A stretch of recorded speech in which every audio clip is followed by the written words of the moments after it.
Good afternoon, everyone, and welcome to the BCMA's webinar. My name is Lorinda Calvert, and I will be your host for today. Today's webinar topic is Keeping Museum Volunteers Engaged During Times of Change. This webinar will be presented by Holli Hodgson, Alexandra Weaver, and Chris O'Connor. Before we begin, I'd like to acknowledge that the BCMA offices are located on the traditional lands of the Songhees and Esquimalt First Nations. We are grateful for the opportunity to live and learn here in mutual respect and appreciation. We also recognize the traditional lands of the many nations across British Columbia where the work of the projects described in this webinar have been carried out. I'd also like to acknowledge and thank our webinar sponsor today, Lucidia. Lucidia is a software solutions company based in Richmond, BC. They develop collections management software systems that are suitable for libraries, archives, and museums, both large and small. Lucidia's motto is, redefine how knowledge is shared, which is quite fitting for a webinar sponsor. We thank Lucia for supporting BCMA as we seek to share knowledge through our webinar series.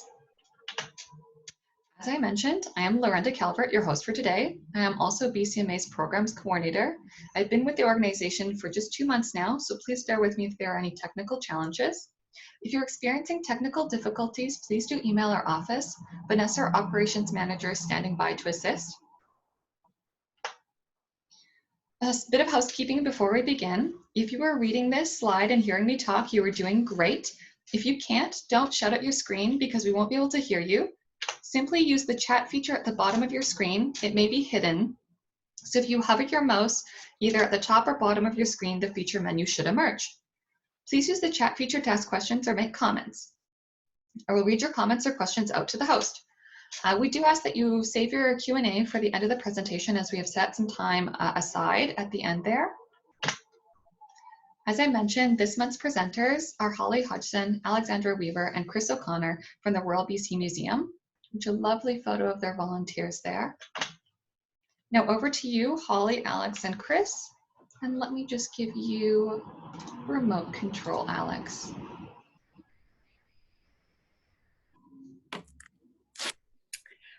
Thank you, Lorinda. It's a pleasure to be invited to the BCMA webinar program today. My name is Holli Hodgson, and I will be covering strategies for tapping into the potential of a stronger digital volunteer team and the existing e-volunteer positions. Maybe this is an area where we'll see growth in the future. Alexandra will talk about connecting with the front of house volunteers, share plans for engagement through training and leadership committee involvement, and front of house. We'll also see opportunities for growth with an existing team of over 145 individuals who support the visitor experience. Chris will be joining us to talk about connecting with the learning team volunteers and plans for the future, which include maximizing engagement for this team. And it includes a team of up to 130 individuals. The learning team is doing an incredible job with engaging with the public and our staff and volunteers. Volunteers are a core driver of many cultural organizations. How can museums continue to keep their volunteers engaged, build connections and knowledge during times of change, such as the current global pandemic? Volunteers have been supporting the Royal BC Museum since 1886, as you can see from this picture. And today, this is how our volunteer family looks with all the generations represented.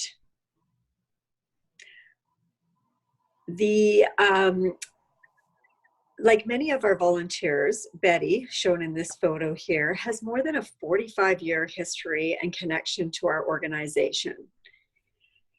And she is now being photographed in this slide with at the information desk, which is where she last served before she was awarded emeritus status in April of 2017. She recently celebrated her 99th birthday prior to this photograph being taken. The Volunteer Services Manager role oversees a volunteer program and manages recruitment, records, recognition, general orientation, and provides staff sponsors with the support for their individually sponsored programs. I oversee the Volunteer Services Office, our Library Lounge, and our Volunteer Association executive teams, which account for up to 40 volunteers. They provide support to both volunteers and visitors. And within the Volunteer Services Office, there are over 10 volunteers who are currently e-volunteering. Career fairs are one way of recruitment, and other ways include email, walk-ins, recommendations and referrals, and working with our community partners. Between January 1st and March 31st of 2020, we actually received over 65 online applications. And as a way of connecting with the applicants, they were all emailed and thanked for their interest in supporting our organization. They were offered the opportunity to meet either virtually or by phone and for an interview. Since then, over 35 have been interviewed and 10 are already e-volunteering. Roles identified for the 35 volunteers who were interviewed included e-volunteering future opportunities once we reopen, also areas to volunteer in the collections and the front of house. Prior to March, a new position was being recruited for, and that was for our art and photography archives assistant. This position is being sponsored by a curator of art and images, a newer staff member named India Young. We actually did a UK interview via Zoom, and depending on how travel lifts, and we are planning for this individual, she's gonna be relocating to Victoria for the summer and planning to contribute. And if that isn't possible, we're going to look at virtual ways where she can contribute. So we really identified some good opportunities to still keep people connected. And then between April 1st and up to today's date, we've received another 10 online applications. All applicants have been contacted, and we're in the process of setting up interviews for them after May the 26th. So e-volunteering definitely is an area of growth, as during our time of closure, staff have had to look at all the respective areas and identify virtual opportunities, projects, and just new ways of doing the work that we do. And as you can see from this photograph here, e-volunteering is not limited to administrative work. We show Lisa creating a small origami box, and that's to hold the service pin that we present to our one-year award recipients. So if we just move to the next slide, we'll be able to see Lisa. She's still continuing to contribute from home, and she's made over 60 since we've been closed. Sorry, Holly, I'm just going to jump in there. Lorinda, are you able to help with that? Yeah, sorry, I just needed to mute myself. And when I did so, I think it bumped you off the remote control. If you try clicking the screen, it's kicked us back to where we were before. So if you just want to, and then if you could mute me, that would be great. There's Lisa right there.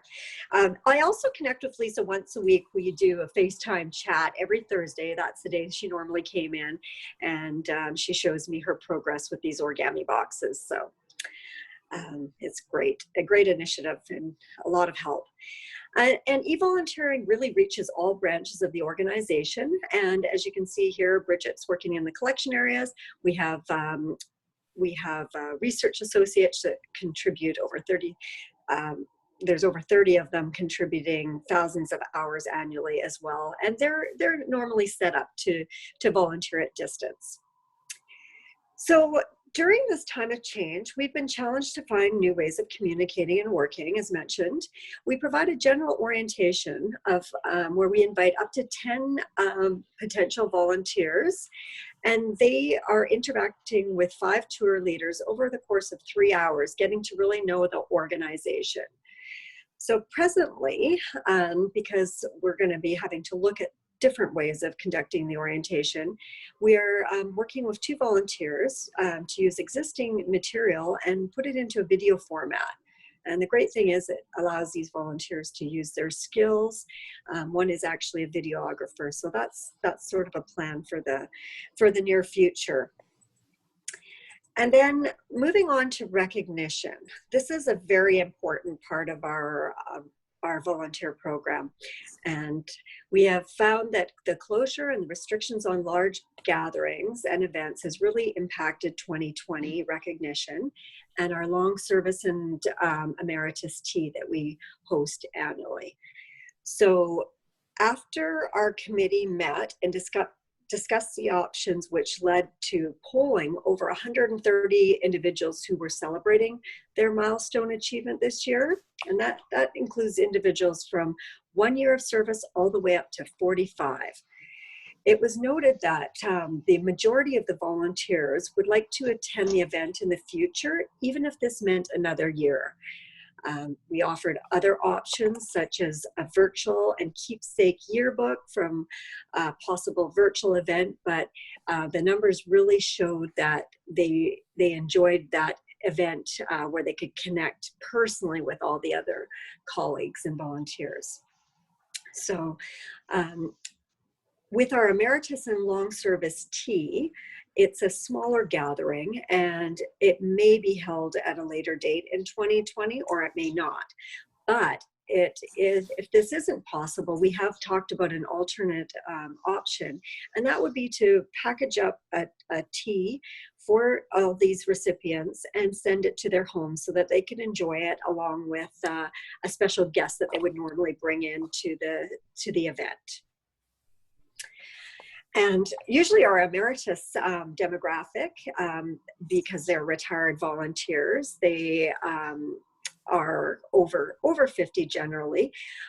We also do celebrations with our youth volunteers in partnership with Volunteer Victoria.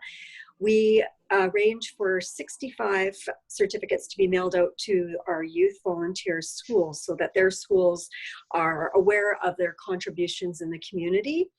And so this year, and these are all signed by Volunteer Victoria's executive director, this year we're going to be looking at a virtual format, and that's directed by Volunteer Victoria. So we're still in that stage of finding out how that's going to look, but it all depends on the return to school plans. And another way of recognizing our volunteers, which really has a strong on-site presence, is National Volunteer Week. It happens this year between April 19th and the 25th.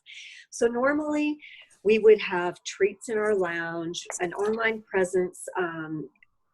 Even at the IMAX, we have slides between the shows. We have our social media, which can continue on anyways. But this year we were invited through the learning team for RBCM at home on April 21st, myself along with 3 panelists, Lori, Brian, and Kara. We all spoke about the volunteer program, and it gave the volunteers, panelists, the 3 of them, the opportunity to speak about their connection to volunteering at the museum. So it was a really nice way of celebrating the volunteers virtually, since we couldn't do that in person. And of course, social media can still continue on. So we featured a story on social media about our very youngest volunteer. Her name is Nova, and she is 4.5 years old. And so in closing, and some key points just I would like to mention and for viewers to take away, is just to communicate in a consistent manner with your volunteers. Offer them options and solutions to continue contributing. Sometimes we have to be creative, but just offer them those great opportunities to keep them connected. Continue to appreciate and recognize your current and your future volunteer family members. Find new ways of offering flexibility within your program. And finally, embrace the change. And now I would like to turn the microphone over to Alex Weaver, our Visitor Experience Manager. Thanks, Holly. There I am. So hi, I'm Alex Weaver, or Alexandra Weaver, and I'm the Visitor Experience Manager at the Royal BC Museum. And as my title suggests, I look at the things that impact our guests when they visit our museum. So in particular, I focus on wayfinding and signage, streamlining internal communications, customer service, and then more specifically, the screening, training, and supervision of our front of house volunteers. Our front of house volunteers, or as Holly coined them the other day, are essential visitor service workers. They play an essential role in the visitor experience. Along with our box office staff, front of house volunteers are often the first point of contact for visitors at our museum, and sometimes they're the only staff contact during a visit. There are about 145 volunteers that fall within this group. And museums all have different ways of describing who their front of house volunteers. But at the Royal BC Museum, our front of house volunteers, they refer to our information desk volunteers, as seen here, our coat check volunteers, and our what we call museum hosts. And these are the greeters, the line managers, and the general go-to people in our lobby. Kind of seen here with their royal blue shirts on. These are public-facing positions for outgoing people. So during normal times, let's take us back to December, these volunteers, they would work in pairs, engage with the public all day long. And the sort of initial and ongoing training for these positions usually includes about 2 hours of job-specific instruction, a half-day orientation of the museum archives, and then they do 2 job shadowing shifts with another volunteer mentor. So these volunteers are also encouraged to participate in enrichment sessions that are led by the learning team. And then once a year, the front of house volunteers, they undertake mandatory training sessions called core competency training, which is essentially a review of all the operational specifics, as well as additional training on customer service policies and ways to enhance the visitor experience. So as you can tell, these are really very involved positions that require continuing education and training and working in close proximity to others. So we're now starting to rethink, what it means to be a front of house volunteer during these times and how these positions might change due to the current circumstances. Now, the museum closed its doors to the public, as many did, on March 18th, and although we're included in phase 2 of the government's reopening plan, we're still working on a phased return to workplace and reopening plan. So at this time, it's unclear when our volunteers will be returning to the site. So I guess a big question for us has been, how do we continue to keep our front of house volunteers feeling connected to each other and our organization while the museum's closed? We address this through a 4-point strategy, as you can see here, and hopefully this is something that you will find easy to use if you haven't already developed your own. So our 4-point strategy was really just one-on-one check-ins, newsletters, digital engagement, and research opportunities. Starting with the first one, the most basic and probably easiest thing any organization can do is just to reach out to volunteers individually. My colleague Katie, who's a volunteer sponsor for this group, and we both reached out to all 145 volunteers and asked them if they would like us to connect with them via Zoom, phone, email, or we also gave them an option of not at all. And the majority of the volunteers were super happy to connect, and some didn't, and that was fine for whatever reason. And in our experience, a phone call was really appreciated by those people. So rather than communicating in sort of big email chains to everyone, it felt more personal. And these one-on-one check-ins really have proven to be an important process for us, just because we were able to identify and follow up with those who we thought were at particular risk for isolation at this time. These check-ins were also a good opportunity to assess whether the volunteers were interested in continuing with virtual training opportunities from home and new research projects. And I'd say probably about 60% of our front of house volunteer core were interested in continuing with enrichment opportunities. So this response by them would, of course, encourage us to create some digital engagement. I should also mention that we have what's called a front of house leadership group, and they're made up of about 10 volunteers from various front of house positions, and they help guide many of these decisions. We continue to meet with them on a monthly basis via Zoom, and we'll be consulting with them when we start to look at their return to work plans. So really the process of one-on-one check-ins has been time-consuming, but extremely worthwhile. And I'd say really because it's so important to keep those bonds strong with your volunteers. Now, the second, and I'll just show you back here. So the second one was newsletters, and I was going to share an image of my newsletter, but it was proving to be too complicated technologically. So, but prior to the pandemic, I used to send out a weekly newsletter.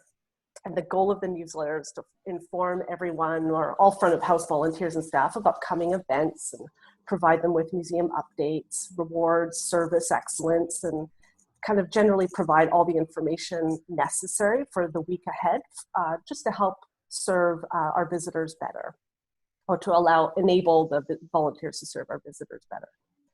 So obviously with our doors shut, the tone of the newsletter had to change, but I felt like it was important to continue with that newsletter, just for purpose of continuity.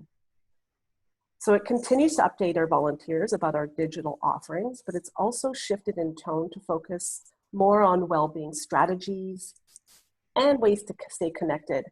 We've even included now a pandemic recipe corner. So volunteers are sharing their recipes, and it started off with all the baking that was so widespread with everyone in March and April, and now we're going on to healthier salad recipes.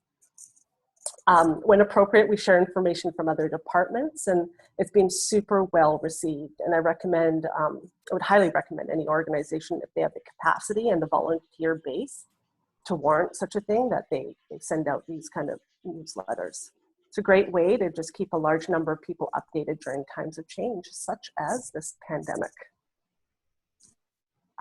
Digital engagement, that's the third part of our strategy. So based on volunteer feedback during the one-on-one check-ins, many wanted to continue with some form of digital engagement to encourage learning and sharing and team dynamics.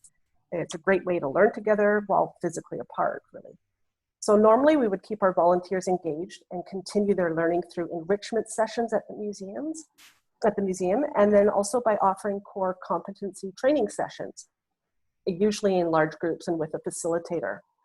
I mean, obviously we can't do that now, and we're slowly ramping up our online training, and so our front of house team will be having their first WebEx workshop on Monday, and it'll be hosted by the Alzheimer's Society of BC. And this will be a participatory workshop, so I'm excited to see how this will work out. Many of you are also probably aware of the digital engagement series called RBC at Home.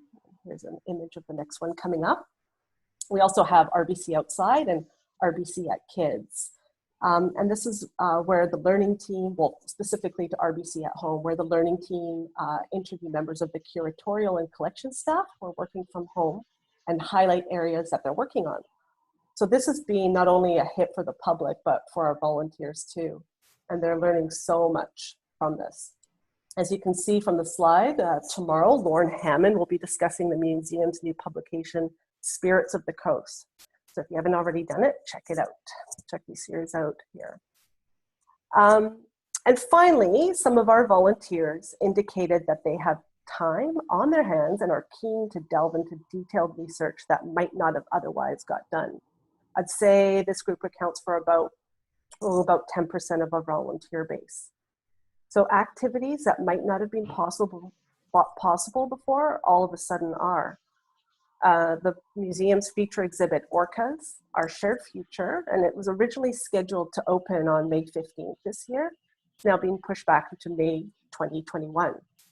So the learning team at the museum saw this as an opportunity to focus more in-depth research projects that otherwise may not have happened due to time constraints. Volunteers have started a research project called Meet the Orcas. And so they're basically building a database for other volunteers to increase their familiarity with our local orca populations. The research requires them to produce a short bio, introducing other volunteers to the 73 different members of the southern resident killer whale pods. It's a lot, but we have the time now. So we'll definitely have some expert southern resident killer whale identifiers among our volunteer base at the end of this. And if you don't have a feature exhibit coming up or anything that requires further research, you can always let your volunteers build their museum practice by going to the Citizen Science portal, or you could check out the many projects on Zooniverse, and I have links there to their websites. So we've had some of our volunteers have chosen to do their own volunteer research. So in summary, I won't read all of this out for you, but I would say it's important not to overwhelm the volunteers with virtual meetings. It's great to stay in touch and offer them research opportunities, but keep the content light and optional. We definitely found that, keeping our volunteers engaged throughout the closure with organizational updates has been great. And, just lighten it up a little bit by sending relevant articles or YouTube videos. And a good rule of thumb with the amount of information that we have been sending them and engaging them with is however much was being presented before, we've sort of reduced that by half. And I kind of just wanted to end on the note that as we get closer to welcoming our front of house volunteers back to the museum, we will look at volunteer training that specifically deals with customer service issues when reopening.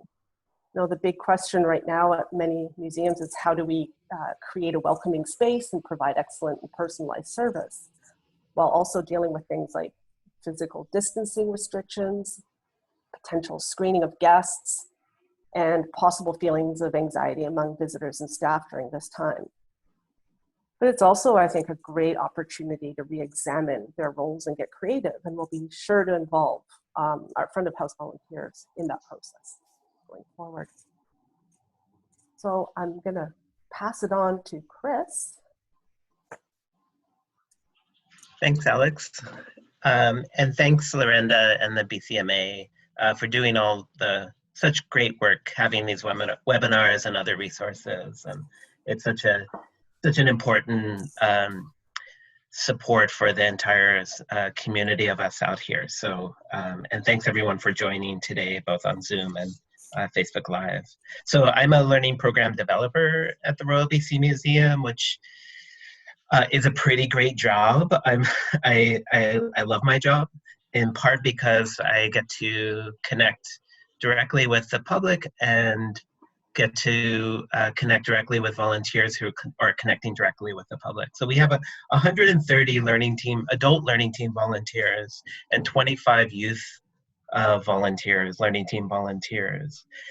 And one thing I wanted to say before even sort of jumping into what I was planning on saying is that a few years ago, we went through a big transition period of significant change in terms of how we envisioned what a learning team volunteer would be at the museum. This is about 4 years ago, which was great and also challenging for some volunteers. I did it with volunteers, not at volunteers. So it was all from the ground up. So it took a lot of time. It took a lot of trial and error. But because we went through that period of change, and 4 years ago, I had no idea that there was going to be a global pandemic. So it's not like I was envisioning something, but I think, especially as I'm reflecting on it now, what I'm realizing is the challenge that we went through to significantly shift and engage with change in how we formulated our volunteer program is really paying off now. When I talk with volunteers, I think there's a certain kind of literacy around change that was built up and that is paying off now. So what I did is similar to Alex, I reached out to all of our learning team volunteers and gave them the option of connecting by a video chat, by a phone call, by email, or not at all. I found it very interesting that it was a pretty even split. I don't know what I was expecting, but I guess I didn't expect that the kind of equal distribution of ways of communicating. But this was all really, really good information. So Alex, if you go to the next slide, I just wanted to bring forward some of the questions that I asked, because I would probably ask different questions now, but it was helpful to have some similar questions as I connected with volunteers. So one being, how are you doing? What are some of the ways that you're finding calm and happiness these days? And what are what are you finding to be the biggest challenges during this period? This is really helpful in terms of just having a human-to-human interaction and finding out where they are on their terms. So however, if they were comfortable to share, I was comfortable to listen. But what this provided, at least for me, as I went on and I continued to connect with people, is that I would not by saying names, but just saying the experience, if people were having challenges or people were speaking about calm or ways of finding calm and happiness, I could say, oh yeah, many of the volunteers I've spoken to already are also feeling that, or are also using those strategies and that was really, I think, really helpful for volunteers, just to hear that they're not alone. Because as we know, that's one of the biggest struggles of this time, is just feeling like we're in our bubble, and we think that we're the only ones going through that. So by being able to be a network point and be able to say, like, yeah, actually what you're going through, I've also heard as well from others, and that was really helpful. So Alex, if you go to the next one. So another question I asked, and this is kind of like a thought experiment, but I said, if you were given 15 minutes to go back to the museum right now, what part of the gallery would you visit? And I found that everyone just like, I would hear like a long, thoughtful pause, and they would really sort of consider, like, what are those areas of the gallery that they miss the most? And then they would articulate that in often really beautiful ways, where they were able to just give some space and honor the areas of the museum that they miss, but not in a like, not framing it in what do you miss, but framing it in what would you go back to right now? And so that was really, really helpful in case if anyone's been to the Royal BC Museum. Apparently most of the learning team volunteers, a majority, really miss the tide pool and Old Town. I haven't done all the data analysis of it, but I'm now in this place of going through and compiling all the responses I've gotten. So I'm actually interested to do a little bit of pie chart on what people miss the most, because this is also good information for us. So on that point, Alex, you go to the next one. I also asked the question, we are accelerating our thinking about online training and enrichment sessions on a scale of 1 to 10, 1 being not interested at all, and 10 being very interested. I also, like I said, interested and comfortable. 1 and 10 being very interested or very comfortable, where would you fall? So this is also a chance for them to just articulate what they're feeling at this moment. Do they get anxious about Zoom, or do they, or like screens or something they don't want to engage with at all? So this was really, really good information. And for the most part, and this was actually kind of surprising for me, for the most part, it was like 8, 9, 10 for all of our volunteers. And for a handful, it was like 5 and under, which was really, really good information. And it's, whenever we're back and whenever we like come back to some semblance of a normal, then what it will be is not instead of, but in addition to on-site enrichment with online digital engagement training and enrichment sessions, and people are really keen about that. And it gave also volunteers space to say, like, yeah, when you do enrichment sessions on a Tuesday at 10 a.m., I work full time, so I can't go, and I've always felt like it's something that's not for me. But so this is really giving us some good information that people are keen for this, and that and we're finding ways that we could realize that sooner than later. Alex, if you go to the last slide. So the last thing I wanted to mention is, after these conversations I had with all the volunteers that I've gone through all now, one thing that volunteers said is that what they miss being around other volunteers. They miss being around the public. They miss being within the space, but they miss being around other people. So one of the strategies that I came up with after hearing that is to say, well, let's have a virtual volunteer lounge. So what we've done is every Friday, and this tomorrow will be, this Friday will be the third one, is we just have an hour-long Zoom session, which we call a virtual volunteer lounge. And the first one each time we have a prompting question. So the first one was, find something in your home that you think could be in a museum someday. And I say that could be silly or serious, could be any kind of, it doesn't need to be the Royal BC Museum, any kind of museum. So we had over 20 volunteers come to that and be able to, it's basically show and tell. But it's an opportunity for them to see each other, maybe also see some volunteers that they've never met before. So that was really successful. Last week it was something that shows something that speaks to a trip that you went on. As we're not able to go on trips, we could share our past trips with each other. And this Friday shows something that you've made or that someone made for you. So each week, and we'll do this, we'll keep doing this as long as there's interest. Each week there'll be a prompting question to really show, to find those connections with each other, but then also just to be learning more about each other, because that's what happens in volunteer lounges and in these spaces that happen within the museum, of these conversations that are kind of off the cuff, and as people are passing each other, that we miss, that the non-official times where we're learning about each other and learning about ourselves more deeply.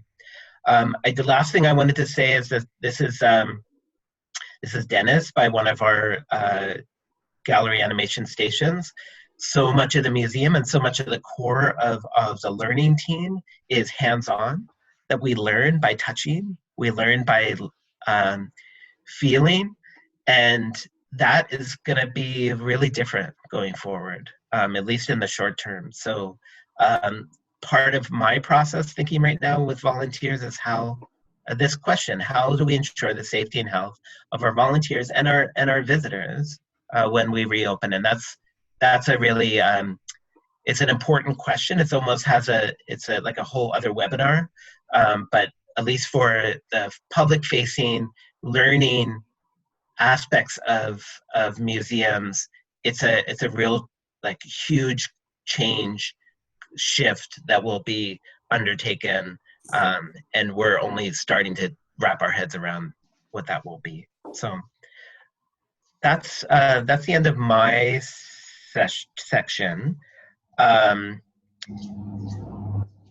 we wanted to just end with the immortal words of Bonnie Henry. So be kind, be calm, be safe, for ourselves, for our volunteers, for our visitors. That's kind of, we've taken that mantra to heart. And we really feel as the provincial museum, like we feel so connected to and want to connect more and more with organizations all throughout the province as we make our way through this together. So and that's the end of our official webinar presentation. We'd be happy to take any questions. Holly or Alex, if you'd like to jump in as well. Yes, I'm unmuted and happy to take any questions. Alex? Same here. Thank you so much, Holly, Chris, and Alex. That was wonderful. I love the prompts that you're using for your virtual volunteer lounge. I'm not sure if you're aware, but every Wednesday I host a Water Cooler Wednesday Zoom chat that's an hour long, very casual, very similar setup for museum folks to come on by and get advice and feedback. And I always find having a prompt to be so helpful, but I love the show and tell aspect. And I especially love the prompt of finding something that might be in a museum. I think that's just the sweetest idea. We give you permission to use it. Thank you.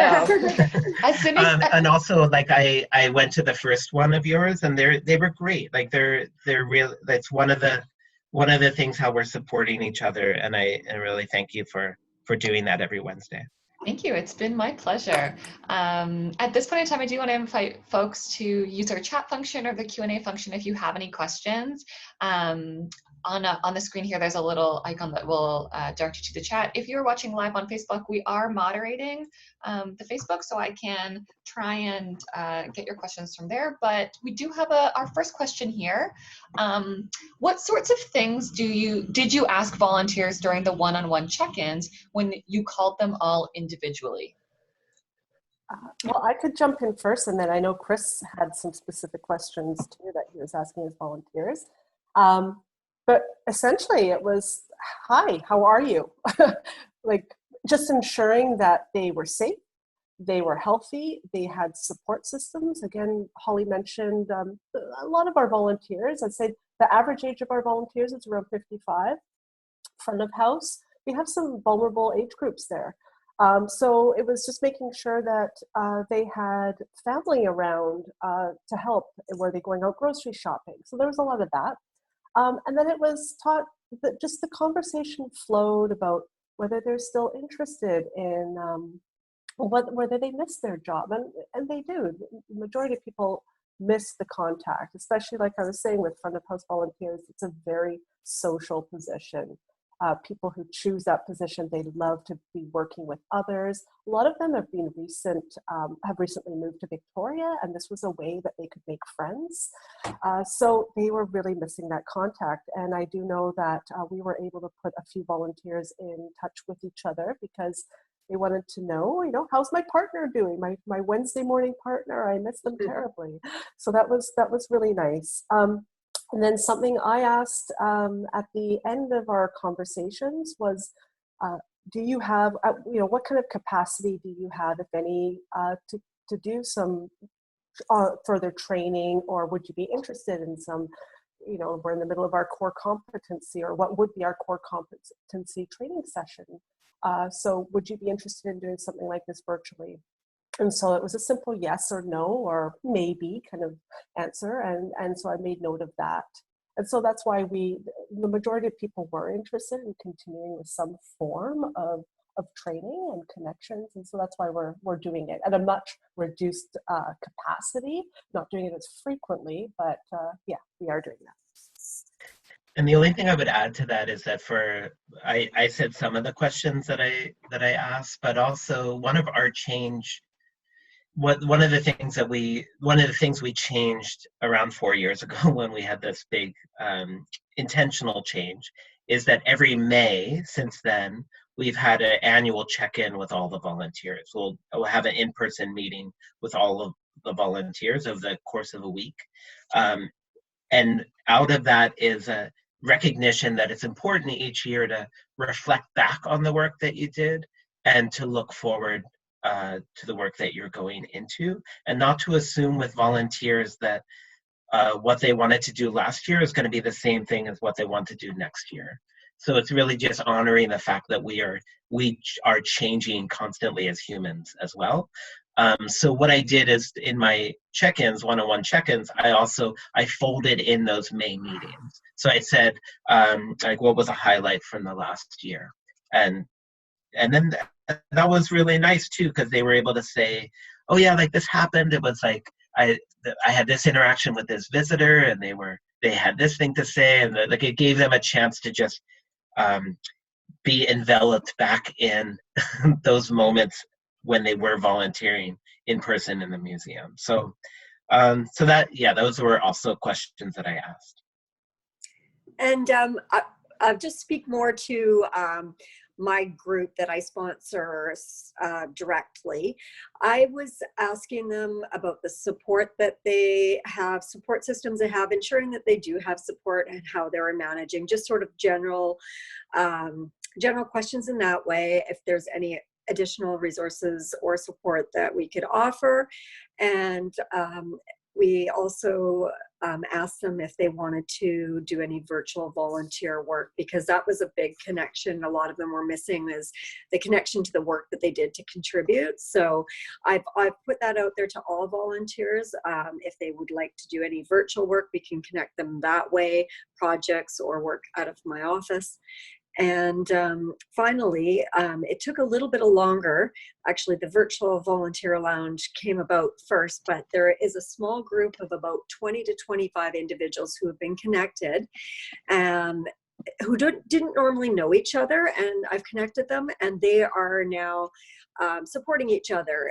And I've just left that in their hands, how to manage, because some don't have email, some prefer to email, some want to talk on the phone. So we've connected a small group, but just who would normally not maybe have felt comfortable reaching out on their own.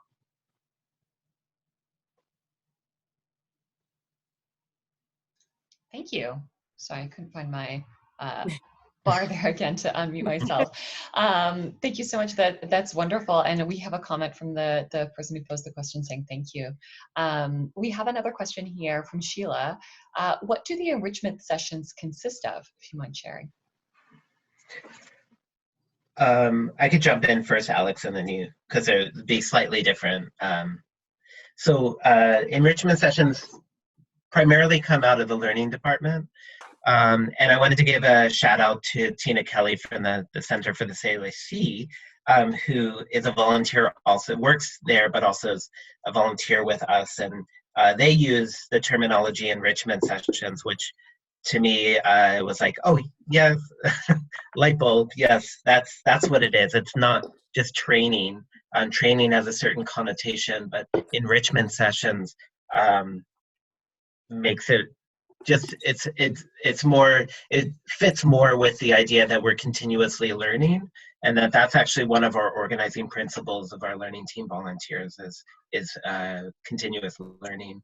So enrichment sessions can be more content related, so maybe it's learning about ocean literacy, or maybe it's about learning about a particular period of photography in BC history. Or it could be more about interpretive strategies. So, and then we could do an enrichment. One of our more recent ones is an enrichment session around working with early learners. And here are some strategies on how to do that. We try to give a sort of range of different enrichment sessions. Sometimes it's more workshop based. Sometimes it's more lecture based. Sometimes it's more discussion based, like around an ethical dilemma that is within museums. We would do one enrichment session a month, and then 2 times a year we'll do kind of like a museum school, so a whole week or multiple weeks of enrichment sessions every day. So a sort of condensed period of enrichment sessions. It's voluntary, but so it's not something that we make everyone come to, but we want it to be there as a way to build their practice. Yeah, and I would just add, so for the front of house, the museum hosts, the information desk volunteers, I encourage them to attend those learning team enrichment sessions, because they're interacting with the guests as soon as they come into the museum, and the more they know, the more knowledge they have, the better the experience for our visitors. We tend to, when we have things that are more specific for front of house, we look at things like, say, having a tour of the native plant garden. And so being able to point out some highlights to our guests or visitors, some highlights in the native plant garden, or a tour of the precinct, pointing out areas of interest. So it might be more of a general overview rather than looking at, say, interpretive techniques or things that pertain more to being up in the galleries and engaging with people with objects. Recently, the one we're having on Monday actually is with the Alzheimer's Society, and it's called Dementia Friends. And so it's looking at customer service and how to help, how to identify people who may have dementia and how to communicate effectively with them, and giving box office staff and people in the lobby strategies to best communicate with people who have dementia. So we look at more job-specific training that way. And then I did mention core competency training, and that's very much like information that you need to know, like ticketing information, voucher information, IMAX, how-tos. It's more operational issues. So that's why we do use training. It's really necessary to take part in these sessions because it enables you to do your job, volunteer position. And I'll jump in just on that point as well. So Alex and I work in the same office. So when we're at the museum, so we have a lot of, and we often, we share a lot of similar thinking. So we are incorporating core competencies as well, where our enrichment sessions are voluntary. Our core competencies will be mandatory. That has been about a year and a half in the making. We have very passionate volunteers in our learning team cohort, some that just needed some time to process the fact that something might be mandatory. And I respect that. It has taken, and I wanted every change that happens within the museum or the learning team with volunteers to feel like they own it and not to feel like it's imposed on them. So that has been a bit of a process, and we were about to launch that out before all of this happened. But that's, so our first core competency will be around research strategies and figuring out ways to do your own personal research of the mind, being mindful of what are reliable sources and what are not. Thank you. We have a question here from Steph. What kind of meaningful virtual volunteering tasks / work are you assigning for the range of volunteers?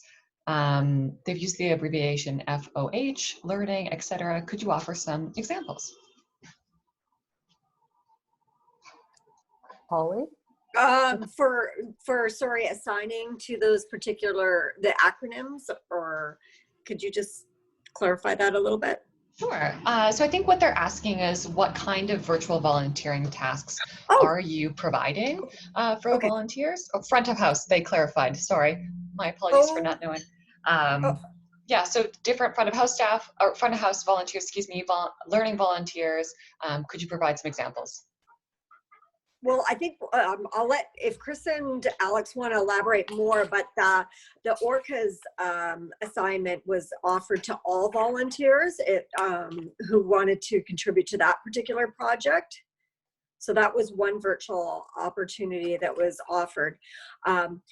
A lot of the work in my office is administrative and it's databasing, but I do Zoom training sessions with volunteers to help support those projects. And you can see from also the boxes, the origami boxes that Lisa was making, that was something she was already doing on site, but she was able to do that off site. And we kind of started to transition into that. I gave her the okay and support to do that if she didn't want to stay within a typical structure of coming on site.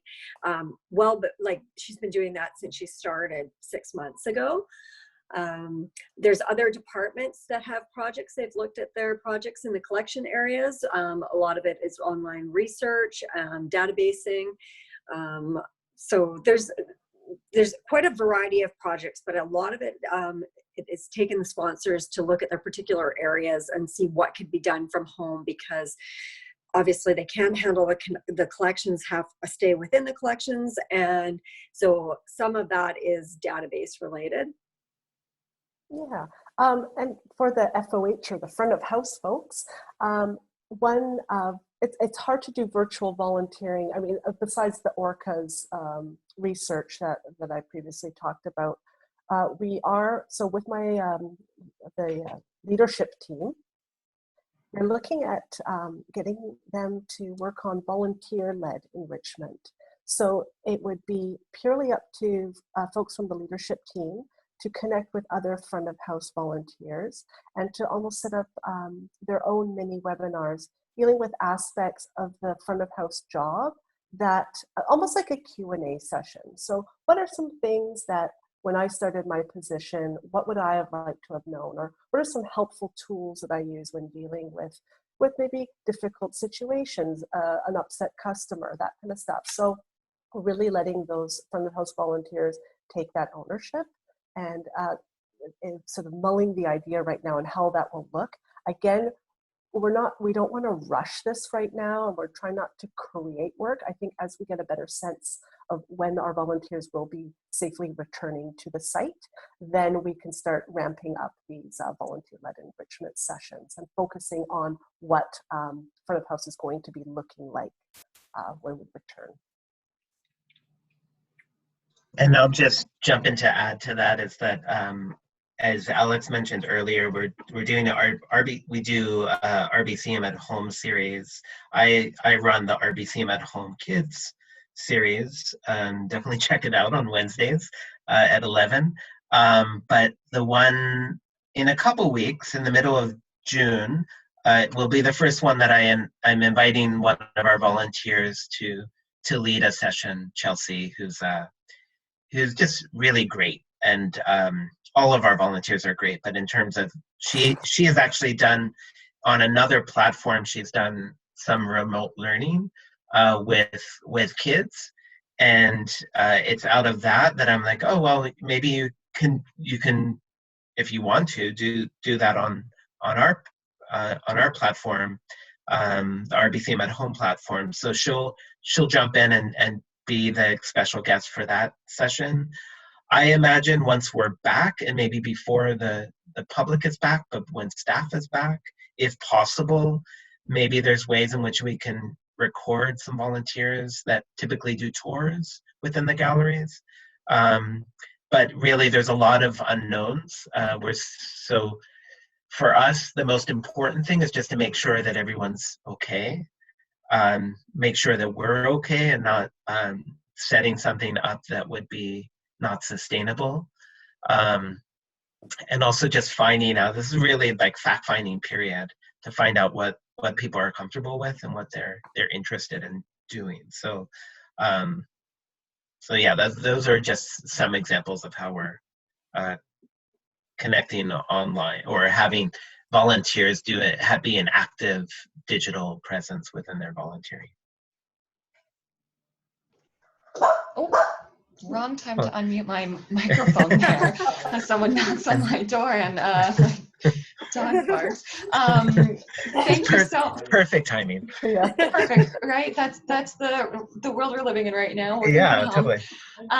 Thank you so much. As we're almost at 1 o'clock now, I really appreciate you sitting down with us and sharing your knowledge and your thoughts on what you're working on. I think there's a lot to think about going ahead and what the future might hold, and I just really appreciate you taking the time with us today. We do have 2 more minutes. If there's any last thing you want to throw out there before I wrap it up. I just want to say that from everything I've seen out there within our organization and with other colleagues I've connected to who manage volunteers and the programs that volunteer support, it has been just remarkable to see the creativity and the way that just the way that everybody stepped up to keep everybody engaged and just really make sure that they're well and their overall well-being is in check. And it's just been really quite, it's been amazing to just see everybody in the community pulling together. I completely agree. It's been very, very wonderful seeing the support out there. It's been fantastic. Thank you again, Holly, Alex, and Chris, for joining us, and for everyone listening. I certainly have some things that I'll be thinking about for the rest of the afternoon that you've prompted in my mind, and I look forward to continuing these discussions and connecting with some folks in the week ahead. For anyone interested, we do have another webinar coming up next week. Please mark your calendars for next Wednesday, May 27th, where we'll be exploring creating engaging online projects. Please remember, if you have any suggestions for topics in 2020 or wish to present one yourself, please email programs@museumsassociation.bc.ca, and there will be a follow-up survey in your inbox soon. Filling out that survey helps us with our future webinars.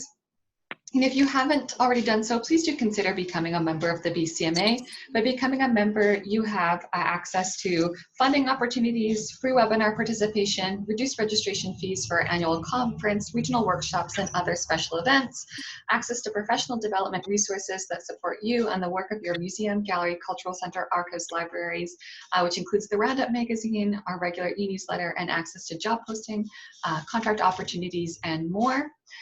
Thank you again for joining us, and I hope you have a wonderful afternoon, and please do take care. Thank you.